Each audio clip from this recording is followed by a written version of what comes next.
Olá, meu público maravilhoso. Estamos aqui mais uma vez com essa pessoa que ela já virou VIP, né? E ela é VIP, né? Nossa amiga maravilhosa, advogada, empresária, consteladora e aí vai várias coisas de currículo que ela tem. Nossa amiga Sidneia Coelho, que veio falar mais umas dicas maravilhosas sobre saúde mental. Tudo bem? Tudo bem, é um prazer estar aqui de novo. Prazer é sempre nosso. Muito bom estar aqui. O que você traz para nós hoje, Sidneia? Bom, como a Cida falou, sou facilitadora em constelação familiar, sou coach, terapeuta complementar. Então, é um assunto que está muito na mídia, mas que eu vejo uma necessidade muito grande da gente ainda falar sobre isso, é sobre a saúde mental. Nós tivemos aí setembro, né, que foi o mês da saúde mental, mas um assunto que vem à tona, eu fiz participei de uma reunião semana passada, onde entrou esse tema da saúde mental e a gente vê como isso está difícil. Muito. E isso é em todos os âmbitos, é independente de classe social, de nível de escolaridade, de idade. É um assunto que está muito à voga e precisa ter uma atenção muito grande. A abordagem tem que ser um pouquinho maior, né, gente? Demais. Então, o que acontece? As pessoas já tinham, o problema de saúde mental já existe há muito tempo, né? Inclusive, eu sou uma prova viva, experiência própria, eu já tive depressão, eu já fui no fundo do poço. Não tentei me matar, mas eu achava que a única solução para mim seria a morte. Porque é uma situação uma sensação de impotência muito grande, onde você não consegue. Eu descrevo, quando eu me senti assim, uma morta viva. Exatamente. Você nem vai para frente e nem vai para trás. É um vazio que vai para a alma e você não consegue reagir. Cida, e assim, na minha experiência, no primeiro momento foi difícil detectar, porque eu sou uma pessoa dos 220. Então, meia-noite para mim, eu estava jantando ainda. E aí, o que começou a acontecer? Eu tinha sintomas físicos e eu ia no médico e falava que eu não tinha nada. Eu andava num ritmo mais acelerado, eu senti uma dor no peito que parecia que eu ia infartar. A pressão lá em cima. E aí, eu fui no cardio, aí ele fez o exame, ele disse, você não tem nada. Eu olhei assim pra ele, como? Eu não tenho nada, doutor? Não tem. Aí ele, você é um pouquinho nervosa, né? Um pouquinho estressada. Foram várias situações que ocorreram da minha saúde física, manifestaram fisicamente, né? Então, teve uma situação que eu senti uma tosse que parecia que meu pulmão ia sair pela boca. E eu fui ao médico e eu não tinha nada. Minhas pálpebras ficavam tremendo. Eu não tinha nada. Calor, frio, intensidade emocional e nada. E aí, assim, eu não fiquei naquela tristeza, naquela apatia no primeiro momento. Então, o que eu fiz? Na OAB tinha um serviço onde tinha um médico que ligava, às vezes falava o que estava sentindo, e ele te orientava. Eu liguei e falei bem assim... olha, acho que eu tô ficando louca. Porque eu vou em um monte de médico, eu sinto um monte de coisa. Eu vou nos médicos e eles falam que eu não tenho nada.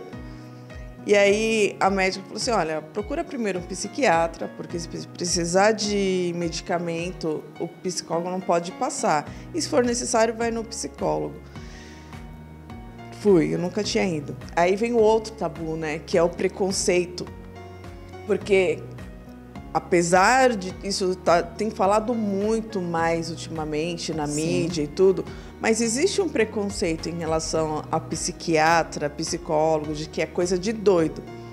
Tanto que eu cheguei na sala, era uma sala enorme, e cada parede tinha um sofá, e uma pessoa sentada em cada sofá. Eu olhava assim para as pessoas, eu não vou falar com essa pessoa, vai que ele é doido. Assim, mas o outro devia estar pensando o mesmo de mim, né? E aí o médico começou a gritar, a discutir com a secretária. Eu falei, meu Deus, eu vim procurar tratamento, mas tá pior. Aí, tá, cheguei lá, fez aquelas perguntas básicas, idade, profissão, se é casada, filhos, pá. Aí falou que eu tava com doença psicossomática. E me encaminhou, passou o medicamento e me encaminhou pro psicólogo. O medicamento, eu tomava 2 comprimidos por dia. E isso, 9 horas da noite, não era ninguém. Eu morria, acabou. E pra mim isso era péssimo. Como eu falei, meia-noite eu ainda tava jantando. Aí 9 horas da noite eu apagar, não dava. Por conta própria, eu reduzi para 1, depois para meio, depois para nenhum. Não faça isso, gente, tá? Sem orientação médica. Não, eu vou falar isso já. Mas continuei com psicólogo. Sim. Que era outra coisa, né? Eu cheguei no psicólogo, nunca tinha ido no psicólogo na minha vida. Cheguei lá, ele não perguntou nada, ele só falava pra eu... Ficava assim. Aí, no final da consulta, ele falou... Olha, para o tratamento dar certo, você vai ter que ser sincera com você mesma. Porque se você mentir, não vai surtir efeito. Aí ele falou para ser sincera, né? Aí ele perguntou, o que você achou dessa sessão? Eu falei, fui sincera. Eu acho ridículo eu estar aqui falando dos meus problemas, das minhas coisas... pedindo ajuda para uma pessoa que eu nunca vi na minha vida. Ele olhou para minha cara com uma cara de espanto, sabe? Acho que ele pensou que nunca mais eu fosse voltar. Mas eu voltei. Continuei indo. Na segunda sessão, quando ele me viu, ele até olhou assim com uma cara de assustado. Mas eu continuei. E aí eu vou voltar na questão do remédio, né? Eu parei de tomar medicação, mas tinha momentos que eu tava muito mal. Muito mal mesmo. E eu falava, pra que eu parei de tomar remédio? Eu tenho uma coisa, particularmente, eu não gosto de remédio. Eu só fico tomando remédio se não tiver jeito, mas eu não gosto. Mas não que isso, eu não falo pra ninguém fazer o mesmo que eu fiz. Mas um parênteses, você não é a primeira. Eu duvido, eu acredito assim, de 100 pessoas... 80 para. Por quê? Sabe por quê? O remédio ele te dá dois rebotes, o bom e o ruim. E a gente automaticamente faz isso.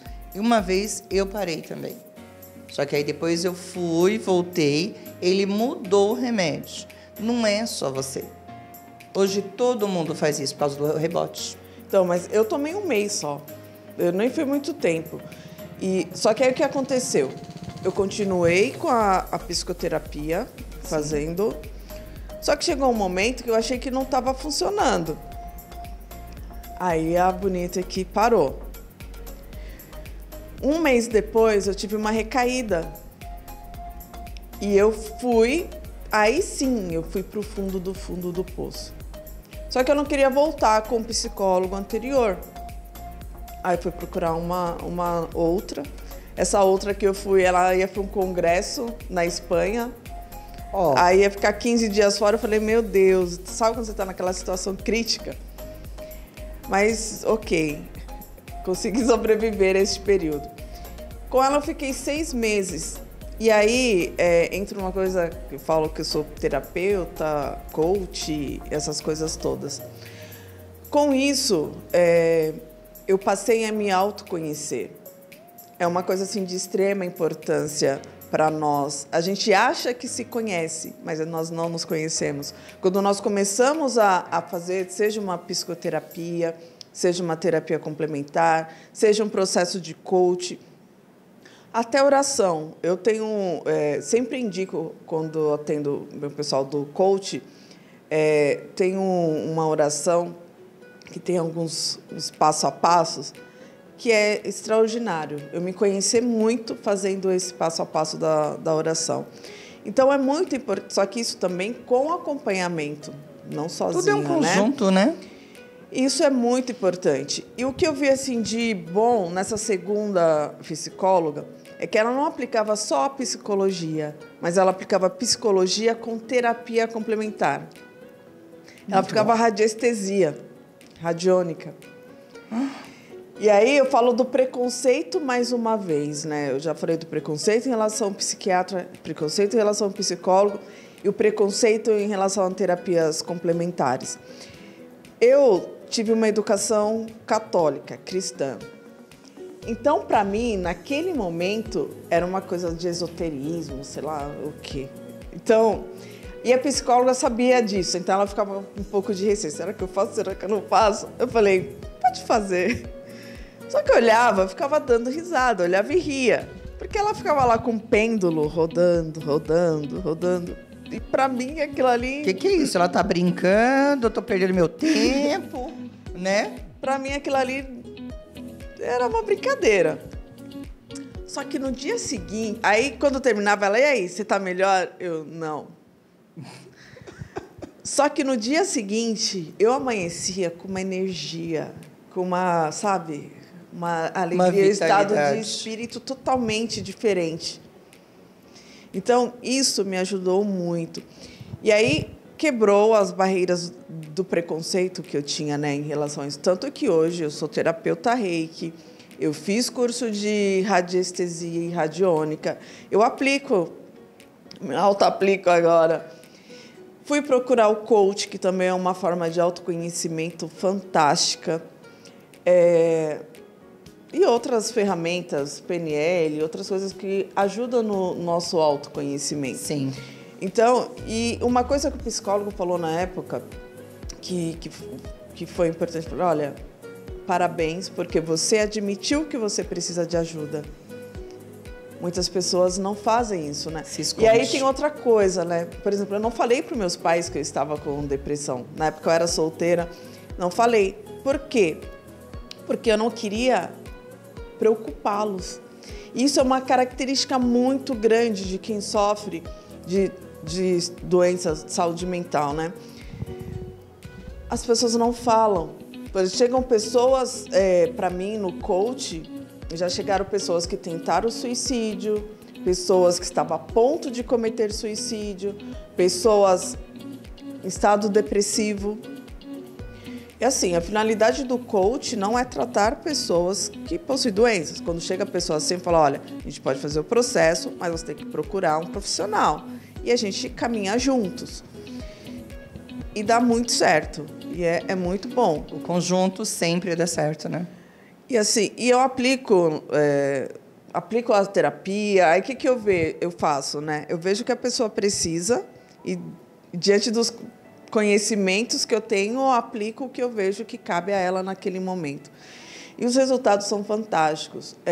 Teve uma moça que ela chegou, ela estava totalmente desanimada, totalmente, sabe, triste, assim, não sabia o que fazer, totalmente perdida. E aí nós começamos o processo de coach, o processo são em média 10 sessões, 10 a 12. Em 5 sessões, ela chegou para mim e falou assim, você percebeu que eu estou sorrindo?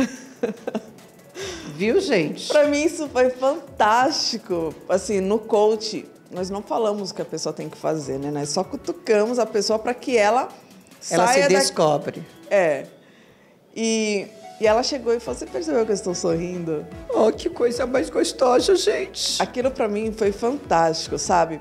O rapaz que eu atendi também, que já tinha tentado suicídio, eu apliquei as terapias, apliquei coach com reiki, fiz um mix ali. E aí depois eu pedi um feedback dele, e ele falou assim, olha, eu estou muito melhor, estou me sentindo mais leve, com pensamentos positivos, mais alegre, meu trabalho está fluindo melhor. Então, assim, tem que procurar, sabe? Eu vejo que a maioria das pessoas que sofrem com doença de saúde mental, elas não procuram ajuda. Muitas têm vergonha, ou no meu caso, eu não falei para os meus pais, eu não queria preocupá-los. E aí, tem medo de perder o emprego, perder a família. De ser taxado, Exatamente. Né? Porque, igual eu falei, queira ou não, tem esse preconceito Tem. que psiquiatra, psicólogo é coisa Seja de ele doido. qual tipo de terapia você vai fazer. Nossa, eu tô doente, eu tô com problema na cabeça. Não é bem isso, gente. Hoje isso está mundialmente dito aí. Todo mundo está passando por isso. Em escolas. Criança, outro dia eu vi uma criancinha de 3 anos. Por quê? Ela já começou a passar isso no útero da mãe. E veio essa situação. Então, todo mundo tá. Sim. Então, assim, o que eu tenho a dizer para quem está passando por isso, ou tem alguém próximo que está passando? Primeiro, não é frescura. Igual eu falei na reunião que eu tive semana passada, que nós abordamos este assunto, uma pessoa que nunca tinha tido depressão, ansiedade, nada disso, e um dia deu uma crise nele do nada. E ele falou que quase se matou. Ele falou assim, eu achava que isso era frescura. Aí depois disso ele falou assim, agora eu sei que não é. Na verdade não é do nada, né? A doença ela vai dando sinais, só que a gente não percebe ou não quer ver. Vai protelando. Aí dá um start, religa ali um botãozinho e vem tudo de uma vez. Mas é como você falou, vai de pouquinho em pouquinho. Então é muito importante Aí eu já tô na dica, viu? Dica, gente, presta atenção. Doutora.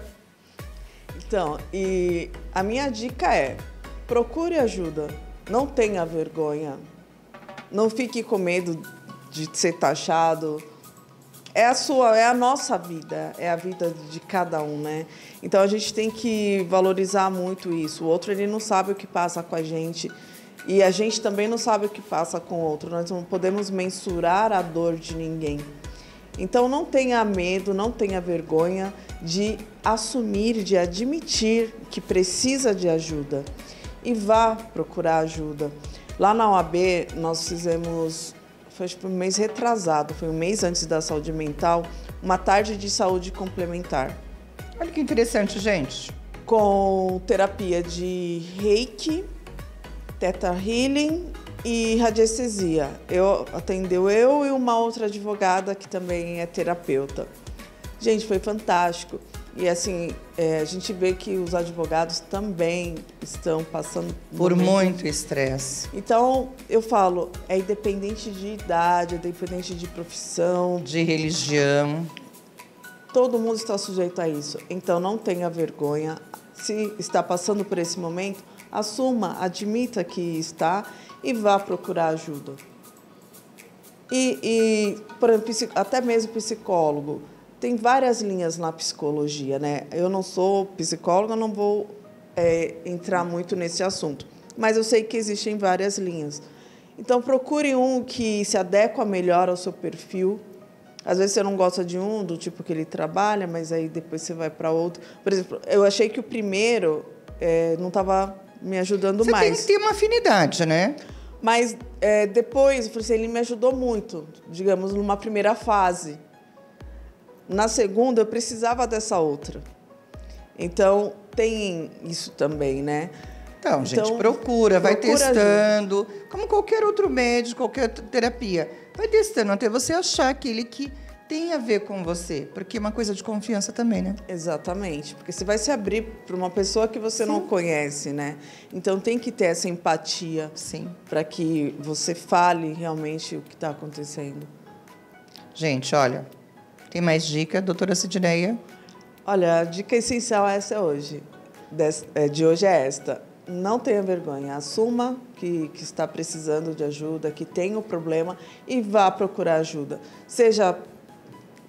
A gente sempre orienta que procure um médico, psiquiatra, psicólogo, mas também utilize terapias complementares e outras coisas que para mim foi fantástico, a união dessas duas. E procure mais a Deus também, gente. Porque Sim. Na época que eu passei isso, eu fui buscar tudo. Médico, Deus, que eu achava que eu estava com Deus, eu fui buscar mais ainda a minha fé. Tudo isso é importante. Cida, isso que você está falando é outra coisa interessante também. Aí algumas pessoas falam, isso é falta de Deus. Não. Eu fiquei muito pé da vida, né? Porque quem me conhece sabe que eu sou uma pessoa muito religiosa. E quando eu estava nesse período de depressão, alguns versículos da Bíblia eu fazia como um mantra, sabe? Para tentar sair daqui, assim, Deus não dá uma carga maior do que a gente pode suportar. Se Ele tá dando, se eu estou passando por isso, é porque eu consigo passar. Eu ficava recitando esses mantras. E Deus sempre esteve presente. E eu acredito que é por isso que eu consegui passar por isso. Então, a espiritualidade, e eu vejo isso no coach, inclusive, né? Tem uma ferramenta que nós aplicamos que uma das vertentes é a espiritualidade. E aí, tem uma pergunta que nós sempre fazemos, é a seguinte: qual aspecto da sua vida que você der um foco maior vai melhorar as outras?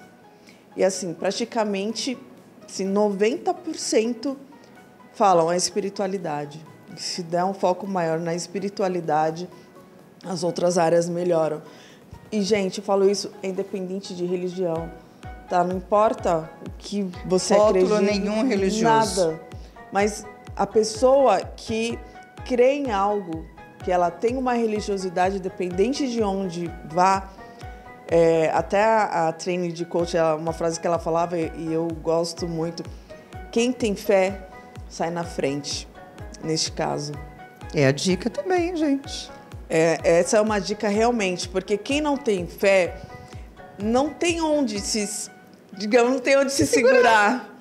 E a pessoa que tem fé, ela tem fé que aquilo que ela acredita vai ajudá-la a passar por aquela situação. E a fé, ela é a base de tudo para você se curar. Sim. Para você acreditar num profissional, acreditar em você, acreditar num propósito da sua vida, como você falou. Nada é por acaso. Se você está passando por isso, existe um acaso. E muito interessante, eu não sei se aconteceu isso com você, mas depois que eu passei pela minha depressão, me tornei uma pessoa mais forte e com mais, digamos, objetivo na vida. Falei, não vou passar minha vida em branco. Se eu passei por tudo isso, sobrevivi, eu sei que eu tenho uma história melhor para cumprir. Sim, eu mudei muito, assim, em muitos aspectos. Coisas que a gente dava importância antigamente, a gente para de dar importância a certas bobagens, né? A vida fica mais objetiva e mais leve. Doutora Sidneia, deixa os seus contatos, porque procure ela, gente. Eu estou dando a dica dela, hein? Gente, quem quiser me procurar, meu Instagram é sidneia.pecoelho e meu telefone é 11 94756 2377. Gente, uma dica que ela não disse. Ela tá para fazer uma palestra, tá para o final do ano, maravilhosa. Vem, porque essa tem conteúdo. É mais uma dica do programa Cida Maria Fica a Dica. E voltamos já já. Obrigada, Sidneia. Cida, mais uma vez. Obrigadão. Bye, gente.